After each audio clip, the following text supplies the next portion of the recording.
Welcome to the Macworld Podcast. I'm Roman Loyola. On the remote is staff writer Jason Cross. Hi, Jason. Hello. In studio with Gordon Maung of PC World. Hey, Gordon's the host of The Full Nerd. He's also a guru of anything Intel related. If you have something on your mind about processors, Gordon's got an opinion. He's got facts. He knows it all. And if I don't, I'll just make it up because that's the internet. He's even wearing Macworld Blue today. So is he part of our new staff? Is that it? He's joined the team? Yeah, we're all one big happy family here. I was going to say something offensive, but this is your house. So this is your house. He's just pinch hitting for a week. So We're all one big happily AX86 family, folks. All one big happy X86. I like how you say that with your IDG mug carefully positioned right in front of your face. Yes. Very corporate of you. Yes. So, corporate team player, Gordon. I get points for this. Yes.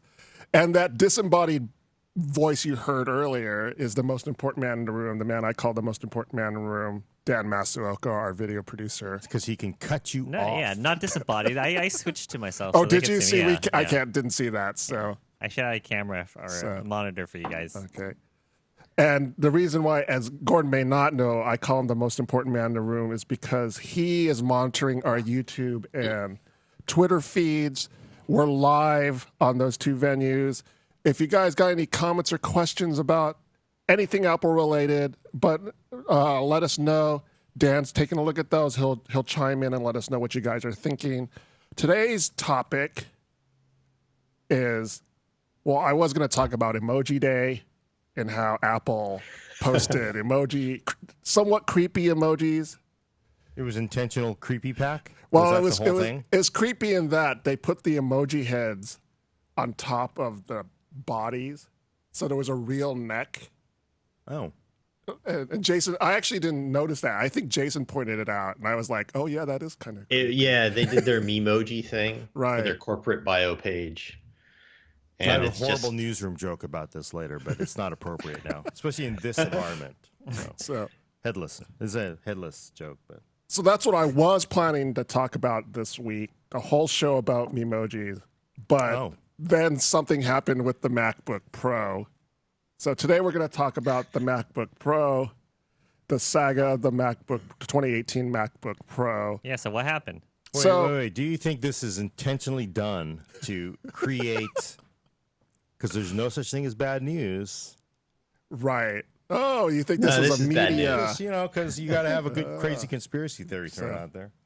Well, I guess I'll start from the beginning. So we kind of sum up. This sort, I guess maybe, I don't know, it's a post-mortem, but it's sort of a, here we are. This is where we've been. This is our journey with the MacBook Pro. So a few days after the MacBook Pro was released last Wednesday? I think all the or Tuesday, yeah. Anyways, it was released. After it was released, YouTuber Dave Lee, he sort of started this avalanche for Apple, showing that the Core i9 model that he had throttled its performance under heavy load. And with his testing, he even found that the new MacBook Pro underperformed. It was slower than last year's model. Right. So it kind of started this perfect storm for Apple. Right. And for people who don't follow it that closely, the new model has 2 more cores. Right. Higher clock speeds, all kinds of good magic Intel stuff. Supposed to be faster, not slower. Yeah. Mm-hmm. So a lot of people started to do their own testing and kind of found similar things. We took a deeper dive than my initial review of the MacBook Pro. And while I couldn't replicate what Dave Lee found, we did experience the severe throttling that he showed. And the Adobe Premiere gains that I saw was like 5%. Right. Pretty marginal considering you're throwing 2 more cores at it. Yeah. So it was faster, but in a lot of people's eyes, it wasn't worth the money. So, yeah. And of course, I think the perfect storm of just like bad PR was like $7,000. Right. It's like, this is a $7,000 laptop. So there's like a full freak out. But, you got to realize that's with a 4 terabyte SSD. Right. And a fairly fast one too. So this is not the cheap, cheap old SSDs you can get super cheap now, because those things are really almost as slow as a hard drive in some cases. This is a high-speed drive, 4 terabytes, but $7,000 slower than last year's model. It just was like, that's just like PR like explosion. So this is right here is the MacBook Pro that I tested. This is the Core i9 MacBook Pro.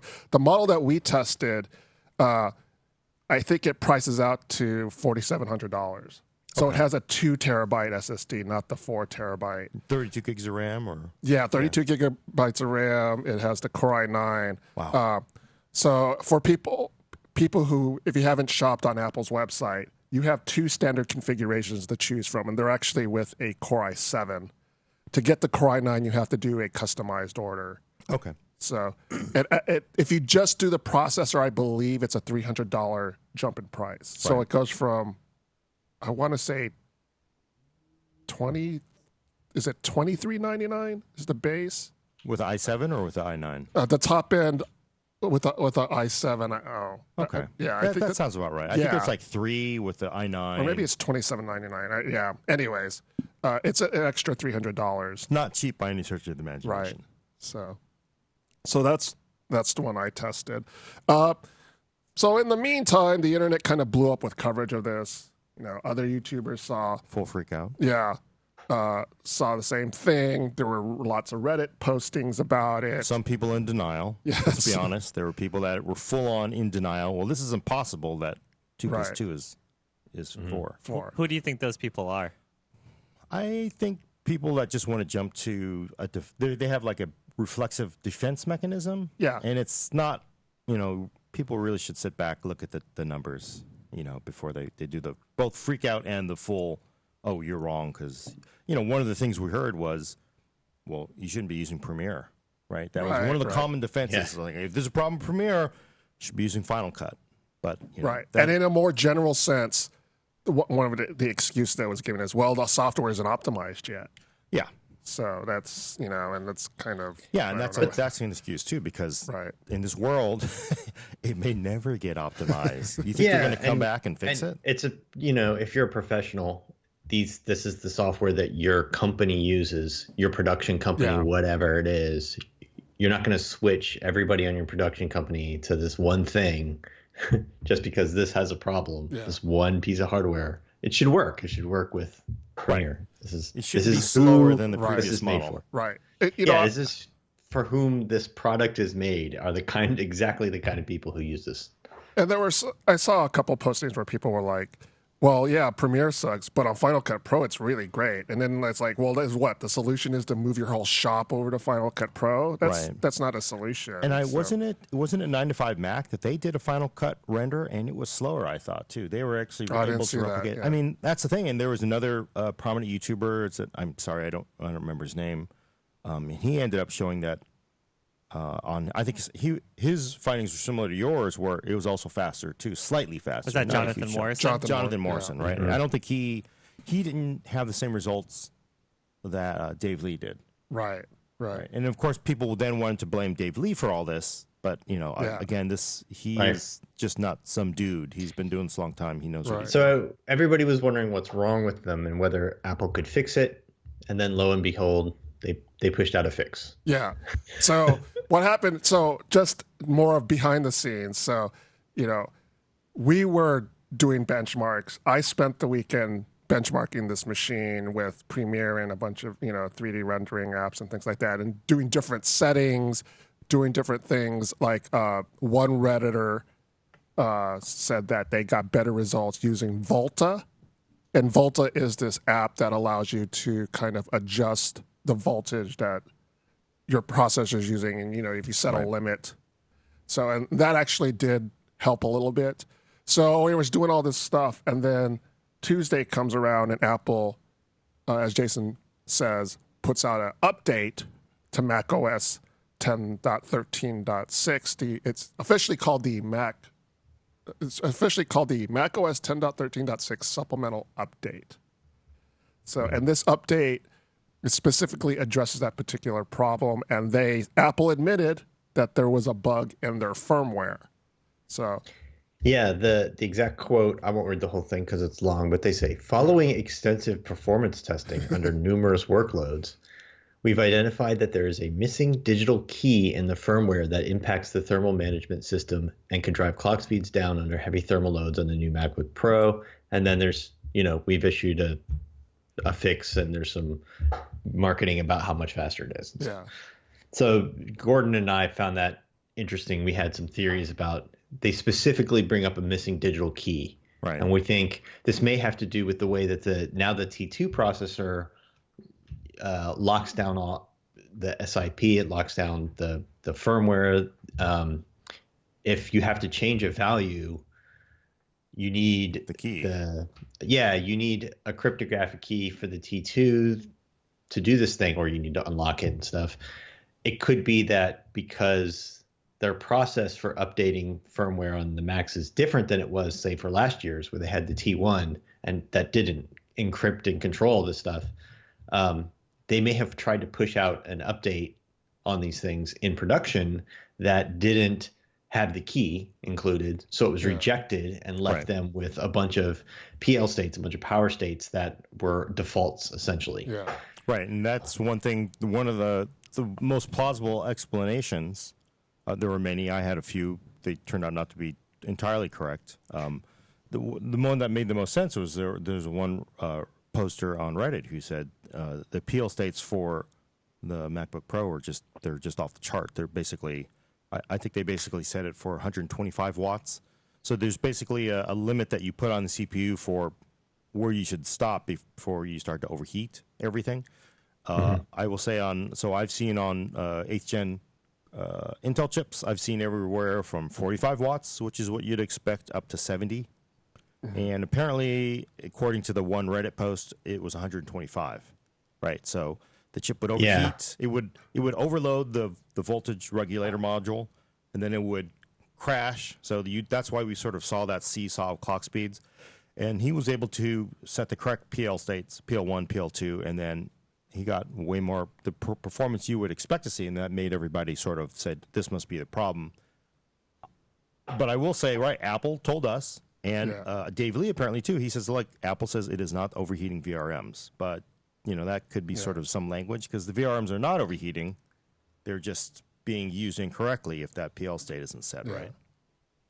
Yeah, I don't know that we're ever going to get like a fully transparent, here's exactly what happened explanation out of it. But the point is that one way or another, and it has something to do with the digital key, they had a setting wrong and were able to fix it. The question is, how did they not catch this? It's the fix is a little boneheaded. It's not that big a deal, but it's the kind of thing like that root bug that they had last year or something, where it's like really quality control should have caught this before it got out. And production on the line, they should have. You would expect there to be some kind of inspections to make sure that these things are working as proper when they come off the line. But I actually think it's the answer.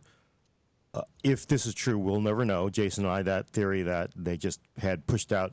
So typically most PC vendors, they will have a lab. They will figure out how hard you can push a laptop that they safely want to push. All the engineers figure this out, and so that maybe they hey, here's the final profile, pushes out to whatever production pushes it out to be pushed onto the production machines. And it doesn't take because the wrong cryptographic key is used, because there's a change from the T1 to T2. Makes a lot of sense. And I got to say, I know that still bothers people, but the alternative was, because everybody was like, oh my God, didn't you bother to even test this? Didn't you even bother to tune it at all? Which was sort of and I think honestly it's hard to believe. I just don't believe. The alternative is they knew that this was happening and kind of said it'll be okay. Right, or they never looked, because really everybody on the internet was like, holy smokes, this is criminal. You should have at least done this basic homework. Right? You didn't even do this homework, but they either knew, which is bad, or they just didn't know. They said, Intel says it's a 45-watt chip, and just dropped it in and said, we're good to go. Who's buying the first round, right? But I mean, that's what everybody assumed, because everybody's angry. But I think it makes a lot more sense that, we had the profile somewhere along the line, it didn't get inserted into the computers because of the security issue, which is like and way more plausible. I mean, honestly, it is just way more plausible. So we updated and tested, and what did you find, Roman? So or our testing? Yeah, so we did some testing, and some of our preliminary results. We're still kind of finalizing our numbers and stuff, making sure they're okay. Because apparently, for me, math is very hard, as we found out. Gordon and Dan found out last night, and math for me is very hard. If we knew math, we would have real jobs. That's what I usually sort of think. So what I found is that the unupdated, I'm calling it the original 2018 Core i9 MacBook Pro in our Premiere test had an 11% increase. Okay, that's nice. But then over last year's Core i7. Yeah, okay. So yeah, I should let me qualify this. The percentage increases that I'm stating will be against last year's 2.9 gigahertz MacBook Pro, so the 2017 model. So the original 2018 in our Premiere test had an 11% increase. The updated 2018 had a 22% increase in Premiere. So that, doubled its performance. Well, is that right to say double its performance? No, it's not right. So math is hard. Its performance benefit or something. Right. Yeah. Double the benefit of previous. Yeah. So. And then in our Cinebench, R15 CPU test, the original was a 17% increase, and the updated version was a 22% increase, so it went up 5%. In the Blender BMW CPU benchmark, the original went up 12%, and then the updated went up 19%. So this is a 3D test. And then, I cut out that last number, of course. We did a V-Ray test. Let me see if I can call that up real quick. So real quick, Gordon, Sam has a question. Do you think that there's going to be a difference between the 2.9 gigahertz and the 2.6 gigahertz i7 models? Yeah. So, these new CPUs, I was trying to pull up a chart that I had for this too, but the i9 is a CPU that is very much intended. Here's our example. Here we're going to break in a prop here. So this is a typical gaming laptop, Acer Predator Helios 500 inside same Core i9 CPU that's in this MacBook here. Plus, but great big. You can see the size differences, right? Let's just stack them up here. This is the same CPU in both of these. Of course, the Predator has great big GTX 1080 in it, so it is a gaming laptop, bigger screen, all that, but this platform with these really large fans, the fans are probably thicker on the Acer than the actual MacBook body, the main body itself. It's just made to move a lot more air. These things are really made to push high performance. It's really about all those higher clocks that you can only get if you properly cool it and you can properly supply enough power. The reality is, no, you're not going to get that in a thin profile laptop like this, and that's probably across the board. You're just not going to see that. So the question is, do you want to buy the mid-range i7 or the top-end Core i9? I think for most people, the mid-range Core i7 or even the bottom-end one is going to make a difference because you're mostly buying this for the extra 2 cores. You're not really that interested in the clock speed. Yeah. But I don't want people to think like, oh, i9's a total ripoff. Like I'm getting nothing. We're just getting ripped off here because you don't get that 4.9 gigahertz all the time. You got to realize the i9 does get to 4.6 gigahertz sometimes. I was watching Roman test, and on single-threaded loads, it would get up to 4.6. Probably sometimes, if you were in Alaska during the winter, you might get 4.8. But you are still getting 4.6 out of here, whereas, say, if you bought the cheap one, you're not going to, it'll top out at 4 gigahertz. Right. The question is, for most people, can you really feel the difference between 4.6 gigahertz and 4 gigahertz? Yeah. No. I think it really depends on the load. Right. Like what you're going to see is in really long sustained loads, they're both going to be so thermally constrained that that mid-range i7 and the i9 are going to be running at about the same speed, especially if you're also hitting the GPU. So these long Premiere tests and long Final Cut renders and stuff like that, there's not going to be a huge difference at all. Right. If you have really short bursty workloads, that turbo is going to crank up on the i9. It's going to go really fast for a short amount of time. If that's the kind of work you do, that's what it does. It hits the CPU for, the 20 seconds and stops. You're going to see that benefit. I'll say that there's other reasons beyond just this CPU issue we're talking about here, why you might want the new MacBook Pros, such as they're not limited to 16 gigs of RAM anymore. If you have a RAM hungry things, that's good. The SSDs, which have been fast in Apple's computers for a long time, are wicked fast in the new model. I mean, people are getting 3 gigabytes a second, like crazy speeds. So, if you're storage throughput limited, that's going to be a benefit. So there's benefits to the new models, but to get that i9 benefit, you need short bursty workloads. Right. Yeah. So it's not like it's not like you're getting ripped off, but but I do agree, for $300 for most people, it's not really worth it. And honestly, this is the normal conversation you also have Core i5 versus Core i7, but it's different in this class of laptop. But like in a smaller, thinner, like this HP laptop, i5, most people, you do a Core i5, and this is a MacBook Pro 13 conversation.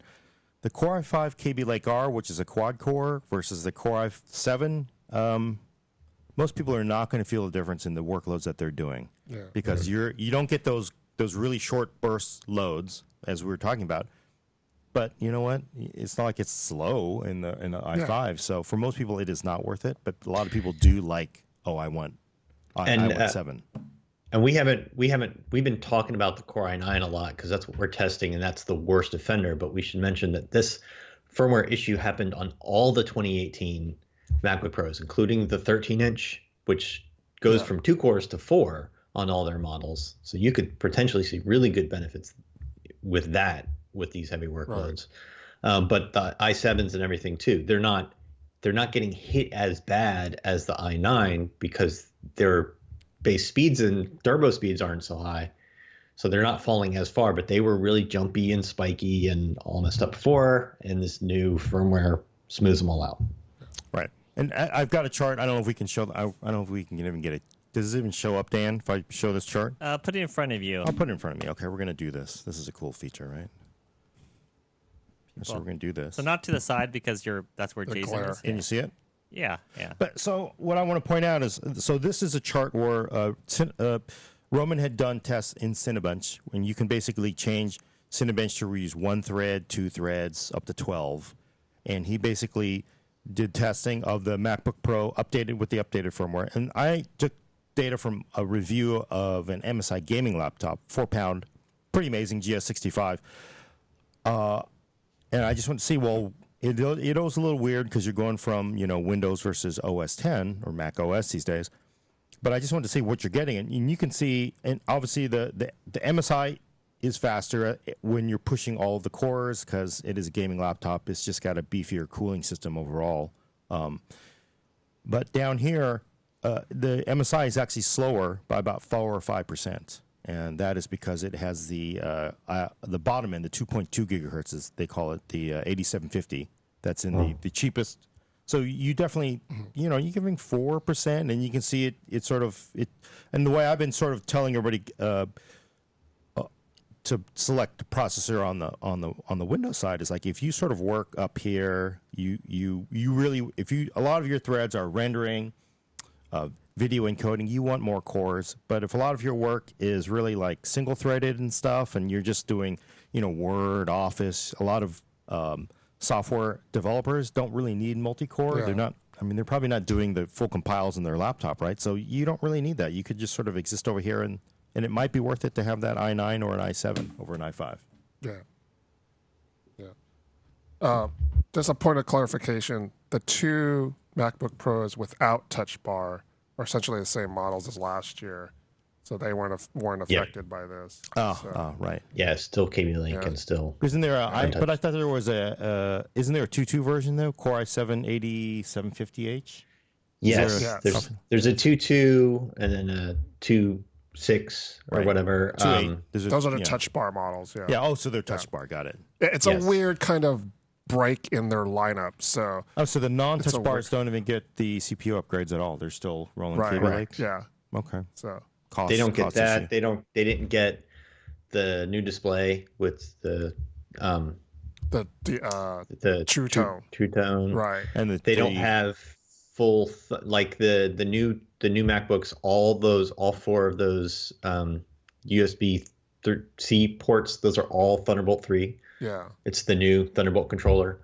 Like you don't have that on all ports on the. It's all full speed, right? On that 13. I know on the 15. You have one Thunderbolt. Like I think you have one Thunderbolt 3 or two Thunderbolt 3s, and then the other two are not Thunderbolt 3 ports. They're just USB-C ports. Or something. Now they're all Thunderbolt 3 ports. Yeah. So they basically didn't update the non-touch laptops. Exactly. Basically the exact same model. So. Yeah. Okay. And there's some conjecture about what that means for the lineup. So actually, Jason Snell posted in his more color column today what he thinks is going on with that MacBook Pro line. It's a whole different subject, but it's on our website if you're interested in that kind of. Well, I think people do kind of are asking, what does this mean for the other laptops? I can't remember. I'm sorry, who asked about the MacBook Air, and I guess also how does this speed compare to an iMac, for example? Previous generation iMac? Yeah. Right. There is no Coffee Lake iMac yet. Exactly. Yeah. So, believe it or not, there will be certain workloads where this laptop probably is it'll easily beat even a desktop iMac. I think. Are they using mobile parts? Or are they using desktop parts in this? Because it's sometimes they use desktop parts in iMacs. Yeah. So it's really it's the old battle between number of cores and frequency. The desktop iMac is always going to have a clock speed advantage because it's got never-ending power because it's AC. Right. It's got more room for power delivery and fans, so it's always going to be running at a higher clock speed. For the most part, everybody who uses an iMac for, honestly, Photoshop, Office, browsing, that's what you want is high clock speeds.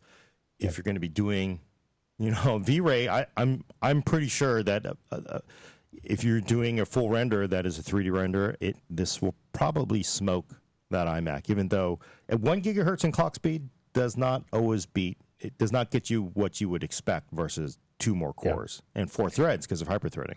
So, the iMac would have faster GPU. So if something's really well GPU accelerated, it's going to win there. And the new MacBook Pros have faster SSDs. Yeah. Yes. So. And if you have not the non-SSD, if you have that hybrid drive stuff they do, then even faster still. Right. But you have to assume, I guess you don't have to, but I would at least assume the next gen iMac is going to have at least 6 cores, right? Yeah, I would assume that. If they do an update this year, which we haven't heard about, it would be to Coffee Lake, and it would be a similar jump as this. That's the other thing about the iMac. It's been over. Has it been over a year since it's been updated now? Yeah, except for the iMac Pro. Right. It hasn't gotten an update since around the same time. Yeah. When they did these Kaby Lake updates, so it's time. Here's my question though. Because honestly, the fact that Apple actually moved and put the latest generation Intel processor in this laptop feels like within about 3 months after it launched.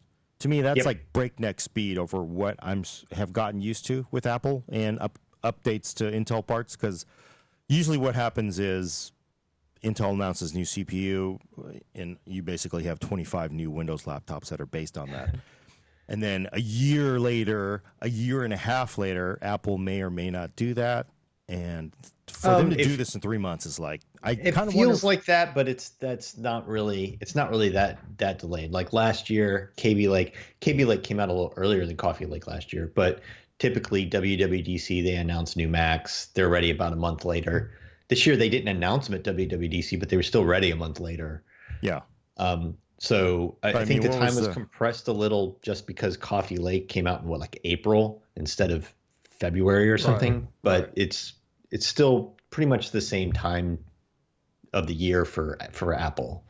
and it's not that big a delay. It's almost never like a year behind or anything. That feels that way though.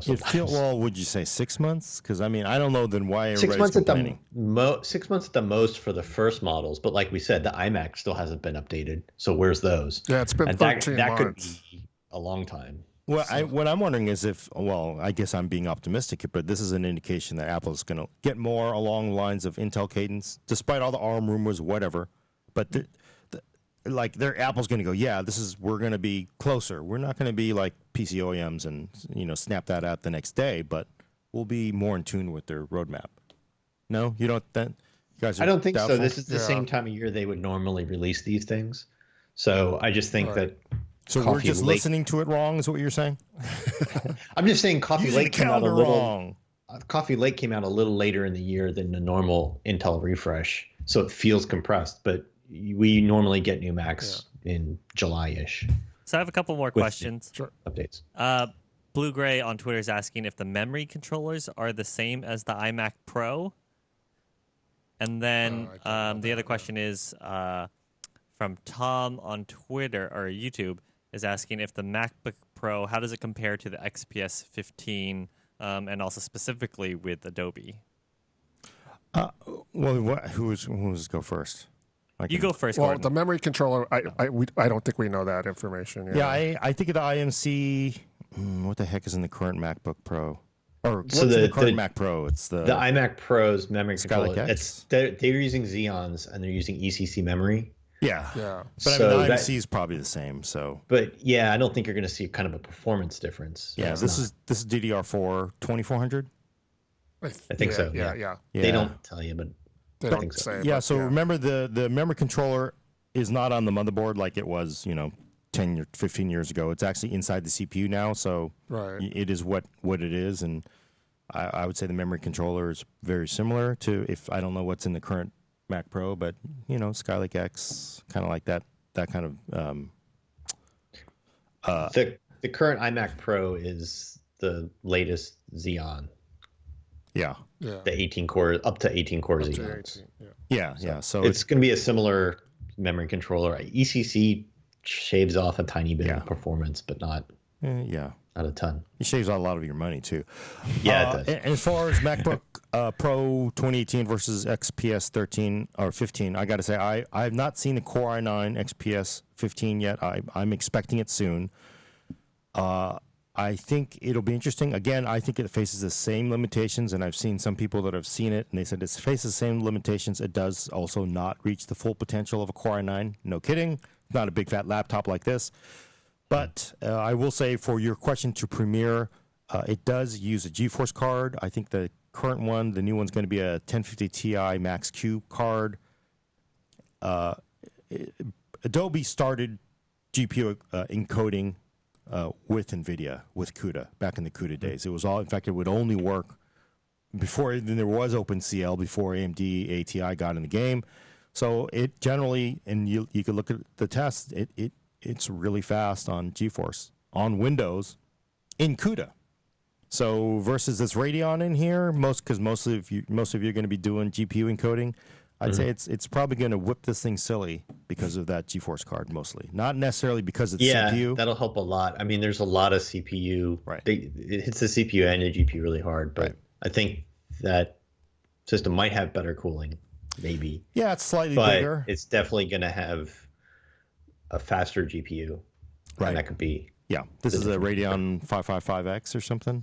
But you 560? 560. 560X. 560X. Yeah, and a lot of that's in OpenCL, and Metal's not quite there. It looks like with Premiere, and again, I think they use Metal with Premiere now.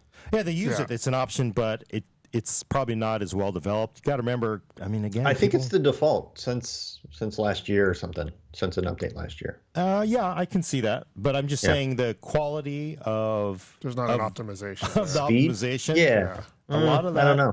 It's I'm just if you go look at Dave Lee's results, Yeah. the Aero 15X, it whipped this thing Yes. silly. I mean, it was like 35 minutes. His project was like 35 minutes on both the Macs, last year's, this year's.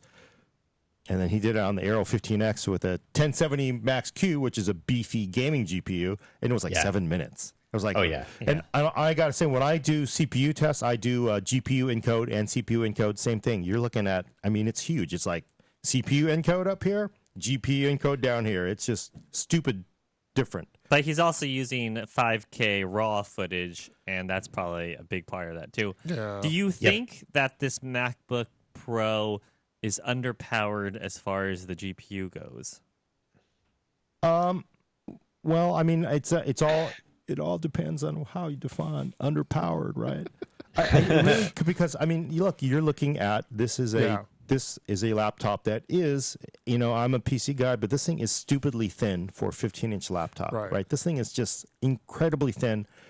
The fact that they have a GPU in here and a high wattage processor is very impressive. Would it be better if it had a faster GPU? Sure. But you are not going to get a 1070 Max Q or 1060 Max Q into a body this thin. Yeah, it's not that the GPU is underpowered. It's that. I'll just say every Mac has an underpowered GPU. Like, there's not a single Mac in the lineup that I can point to and go like, why don't they have a better GPU in there? I think they're off balance and have been for years on the thing. But part of that is also their vendor of choice, right? They have been solidly Radeon ever since Bumpgate. Ever since Bumpgate, right? So for the ancient history is there was a bad NVIDIA card that somebody didn't spot. I think it was some bad solder flow in production. Yeah. Millions of these things went out to laptops from all different vendors, including Apple. And then about a year and a half or 2 years after you would heat up and cool them off, it would that solder joint would go and bink, it would just turn off, right? Yeah. We see this in phones all the time. And ever since that, I have not seen a GeForce card in an Apple product. Right? Yeah, and I don't know if that's it, but yeah, it is to the detriment because honestly, GeForce is just smoking, right? They've got all the performance right now. They hold all the performance marbles. I think in Apple's case, there were a little more politics involved. Yeah. I mean, they hold a grudge. Yeah. Apple tends to hold a grudge. Yeah. I think more so than other people. I would say overall, what this update did from where I'm looking at it is, you're not going to get the full benefit of a Core i9 unless you have a somewhat thicker laptop with better cooling than this. But this update did bring the performance up to what I would expect out of a 15-inch aluminum, the MacBook Pro's form factor. This is what I would expect the Core i9 to perform like in that body, where it wasn't before. It was not even holding base clock speed. Now it's pretty much holding base clock speed, even when you throw a whole lot at it. Mostly, although I got to say we did close. See it good. It's not. It wasn't close before. One heavy load. We did see a couple instances in Premiere with certain types of projects that were very high CPU utilization. Mm-hmm. So we did see it throttle. But again, it's a case by case basis. Right. We also saw basically a deadline, a deadline, or what's it called? Flatline of CPU performance at 3 gigahertz essentially. Right. So we saw both instances. So yeah, you know what I also want to bring up too that I think it's worth pointing out because people see Roman's results with multiple Premiere renders. And then they look at, Dave Lee's, and they look at who else uses Premiere? Marquise Brownlee. He did a test, and his were actually faster. And then that other Jonathan Morrison. So you have basically 4 people. Some people say slower, some people say faster. What the hell's going on, right? As a consumer, you go like, I don't understand what's going on. And what is going on is everybody's project is different. You're not always going to get the same result. Yeah. We use 4K Sony Alpha footage. Dave Lee used 5K Red. Marquez Brownlee used 8K. I don't know what Morrison used, but you've got different files, different codecs, and then what you're doing in Premiere, like are you applying this effect? Are you applying that effect? How many layers do you have? Do you have titles? All this stuff adds and stacks up to make things better or worse, and that's why it's not like you push one number in and you get the same number on the other side.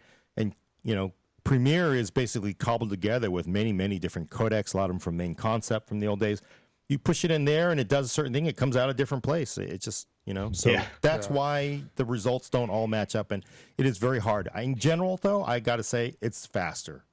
If anything, why. All of this has driven home just how slow Premiere is compared to other video editing suites. Right. Because everybody's running the same footage into like that and Final Cut and Resolve and all these other things with, you can't just like load up your project, but with like doing the same things, the same effects, creating the same files, the same output.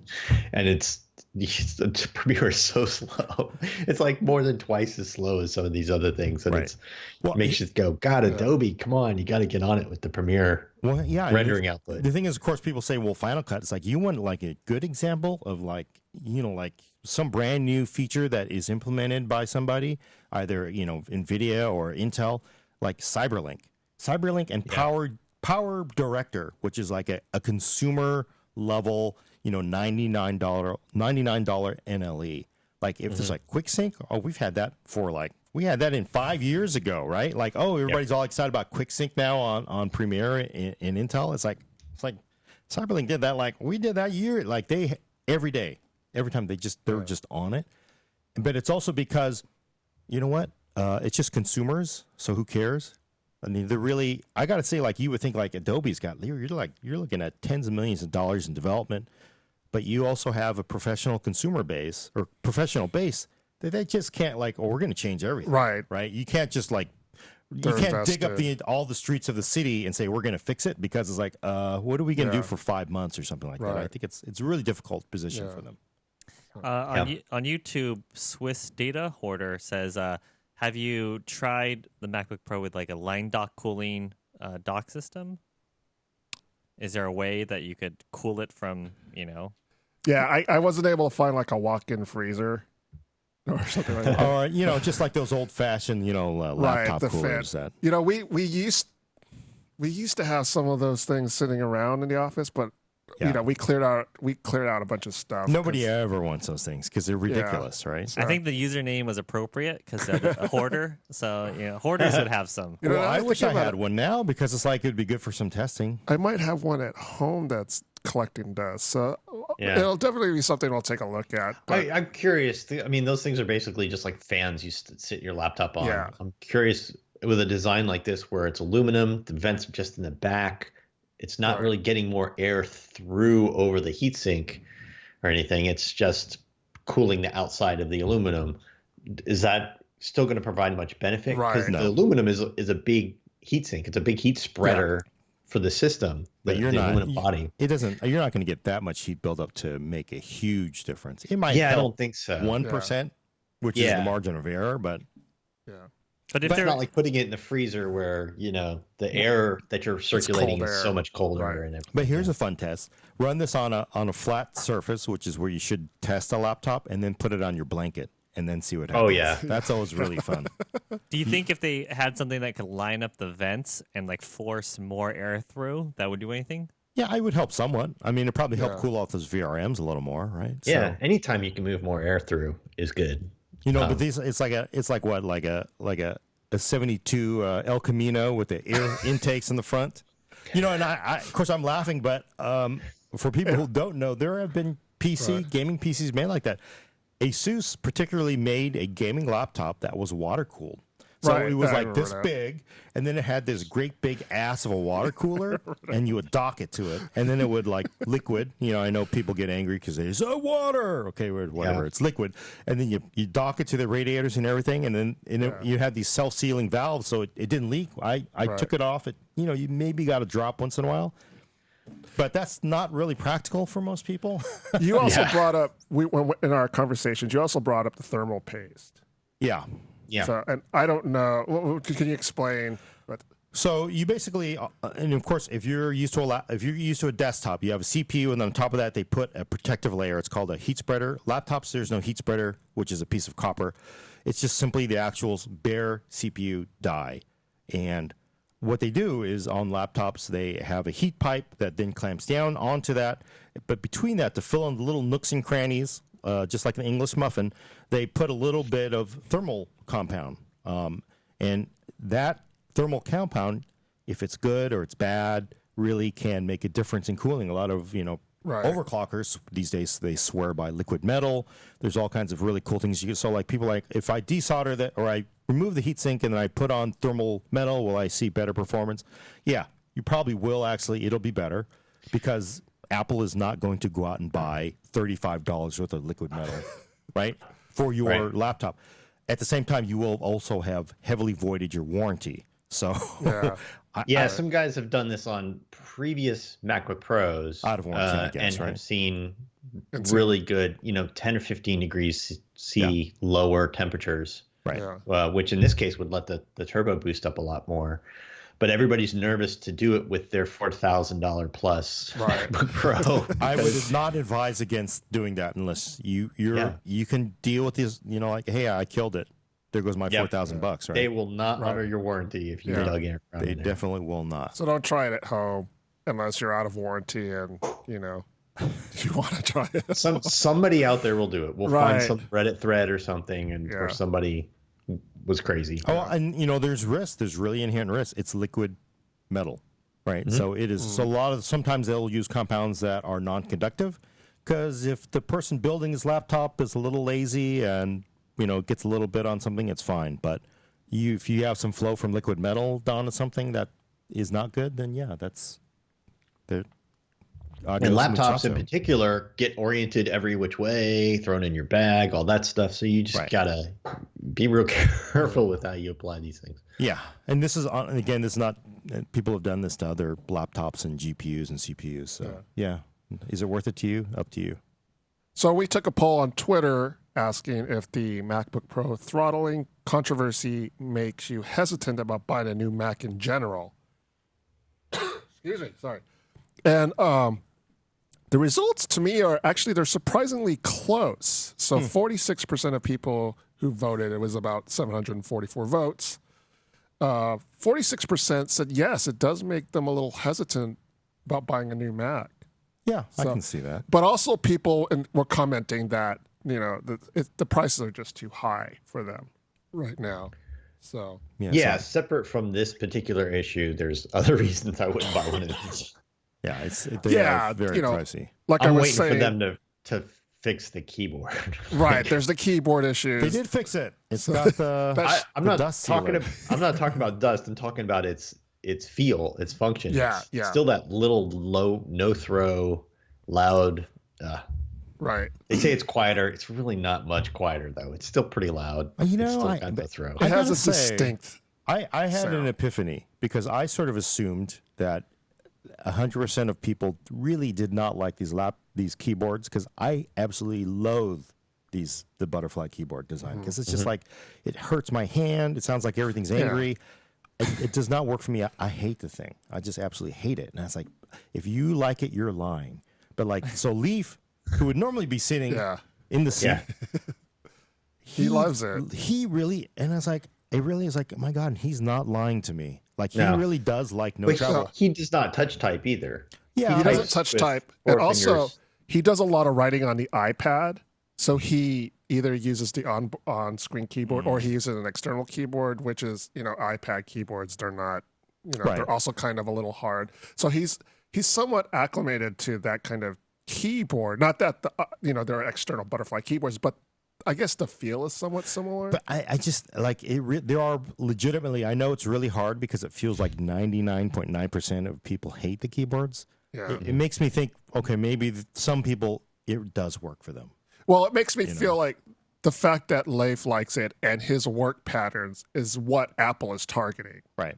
The people who are, there's this generation of people who the iPad is their primary machine. But still, that's not a MacBook Pro. And then when you think, when all the people out there buying these. Yeah, no, I know what you're getting at. Like you said, 99% of them goes even if they don't hate the keyboard, they're like, well, but the old one was better. You shouldn't be going backwards. Yeah. So no, I'm curious to see what they'll do when they have an actual redesigned MacBook. Right. Well, they're going to have to make a different body and everything to make a different keyboard. And the iMac too, right? I mean, aren't they doing a new Mac Pro as well? So we'll have to see. Right. They're making a new Mac Pro. Right. Yeah. So the point was there are other things that are probably influencing this poll, like the fact that the iMac hasn't been updated in 13 months. A new Mac Pro's coming probably next year. I don't even want to get into the Mac Mini. But what about like long term? Does it hurt the brand? Because I feel like one of the arguments for the Mac was it just works, right? Mm-hmm. And this is kind of a case where did it work? Well, Mike Simon, who is also a staff writer and frequently on this show, he actually wrote an article this morning about that the real issue isn't the throttling issue. It's indicative of the bigger problem, and that's quality, quality control from Apple. Because we've seen things where, like, there's this laptop and with the keyboard, we can go back, we all know about the problems with this keyboard. But even things like the little rings that the HomePod leaves on your counter. Yeah. So things, little things like that, and he brings up other instances as well. But yeah, there seems to be, and we've had this kind of conversation in-house too, have like the quality, there's just these little niggling quality things that you kind of go, who did not see that kind of thing that Apple typically catches in the past? Well, yeah, I wonder, to me, like if you rewind the clock 5 years or 8 years or something like that, I don't think those products were less buggy or less problematic.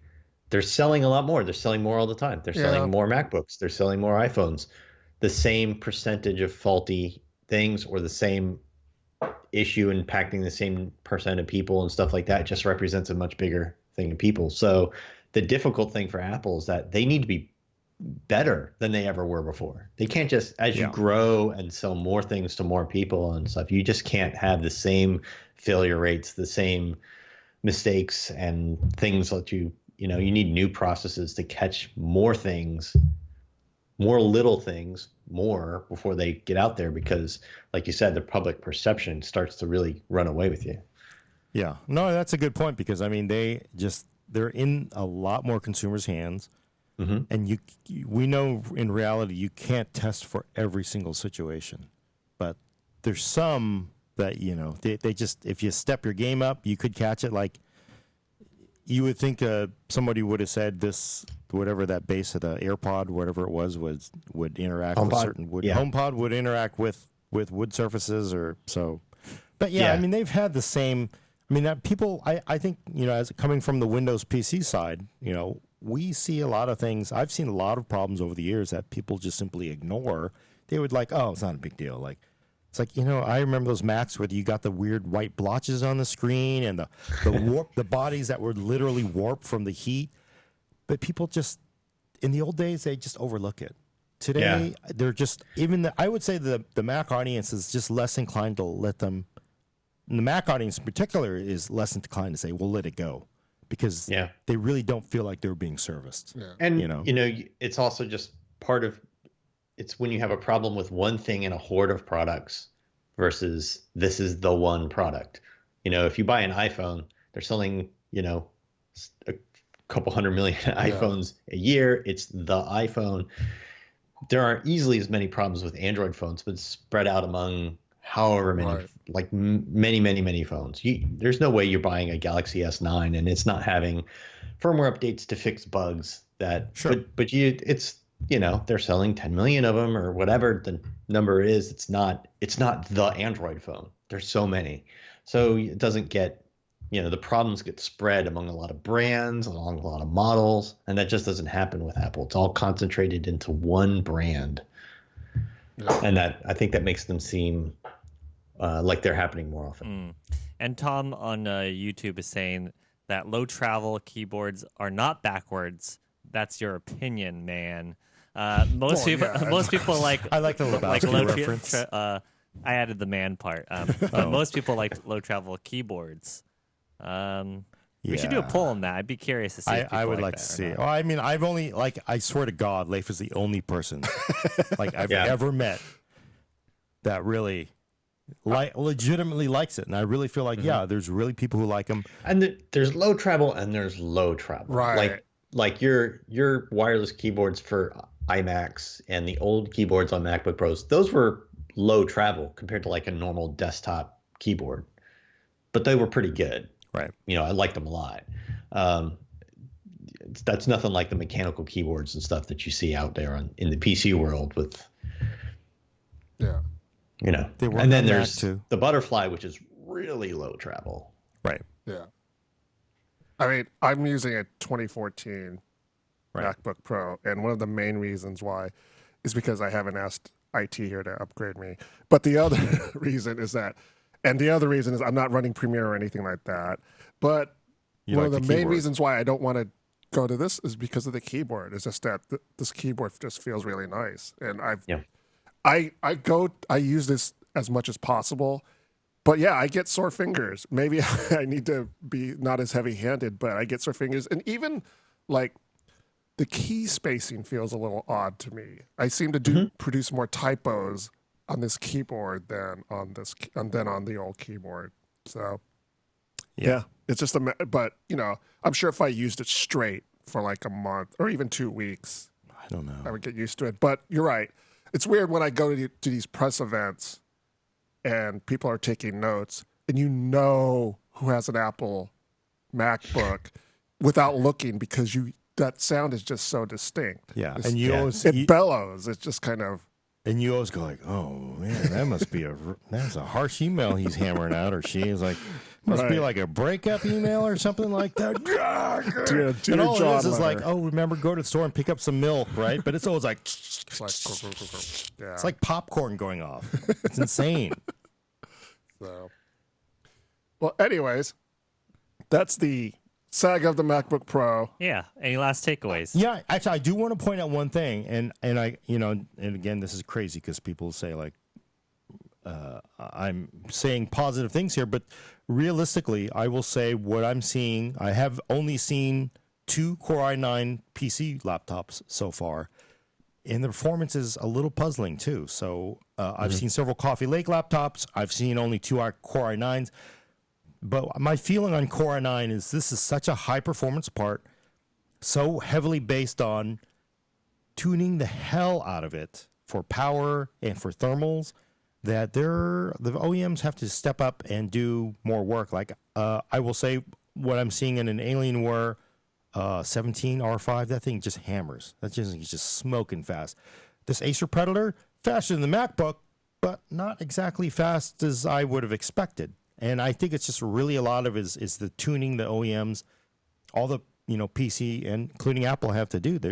I honestly got to say, I bet in 6 months they will have tuned the firmware a little bit more to get you some more performance. Yeah, I would not be surprised. The next time Apple does another OS update, we'll run these I'll do a spot check of the benchmarks, because we were saying it feels like they could even fine tune it more and get a little bit more performance out of this laptop. Yeah. So next time there's an OS update, we'll take a look. Well, I guess I also have one last thought, and that is, do you think this whole saga is going to affect whether like the urge to move to their own processors or not?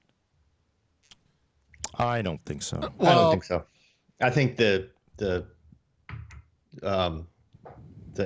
issues with doing that are so varied and broad and multidimensional that simply, we had a problem with they had a problem with all the Core i7s. They wrote a long profile on all their 2018 MacBooks. It's not like this is Intel's fault and we need to switch. Right. And their reasons for doing that would be such a monumental leap that would be other reasons for doing it. I would think it. Personally, my feeling is there's all these rumors, that Apple wants to move Mac to ARM. Frankly, it'd be a mistake. Honestly, if my harsh assessment is it would be the end of the Mac, moving to ARM. You think so? This is a platform that they have picked up the stakes and moved the entire colony several times, right? I'm just thinking PowerPC, 68K, PowerPC, x86. I don't know if you can drag it one more, and is it really worth what you get at the end? Are you really going to see your parts compete with AMD and Intel and NVIDIA? And there's just... But the counter to that is the PowerPC to x86 transition went went relatively smoothly. And yeah, but that's was because by all means a success. They saw the meteor coming to the planet is why. Right, there were different they're like, circumstances. we're getting this special ship ready. They had to make that change because they hit the ceiling with that. There's really no way to know without seeing what Apple's own processor would be like. Right. I do think when I look at this and I scratch my and how well AMD's doing now, and I scratch my head and go, maybe next year they should switch to AMD. That would be a much smoother transition. That's not switching. I mean, it's still x86. It's still a lot of the same extensions work. You don't have to recompile everything. All your software still works. Right. But I don't think so. I just think moving the entire architecture away. I'm not saying Intel, like they got to do Intel. It just dumping x86 for their own processors. We'd have to see what their own processors are. They'd have to be pretty spectacular. Yeah. All I gotta say is like that is gonna be like, all right, everybody pull the stakes up, and it's gonna be about a 400-mile slog through the snow with our wagons. We're gonna be going over this pass. Let's hope we have enough provisions to make it there, and I don't know what's gonna make in the other end because it's just not. And again, why? You already have your own sealed world. I can't run OS 10 or Mac OS on a PC. So, and then to me, it makes no sense. I don't understand this fantasy of why people want this to even happen because it would, frankly, in my opinion, be a disaster. So, I'm not sure if it's that what consumers want. I think consumers are like, or analysts look at Apple's patterns. They like to own processes. They don't like to go. If they can eliminate certain partnerships, they will. And so it seems like a natural course that they would make this huge kind of investment in this huge change. But it's not as, I don't want to say trivial, but it's not as easy as I think some people think it would be. Yeah. Right.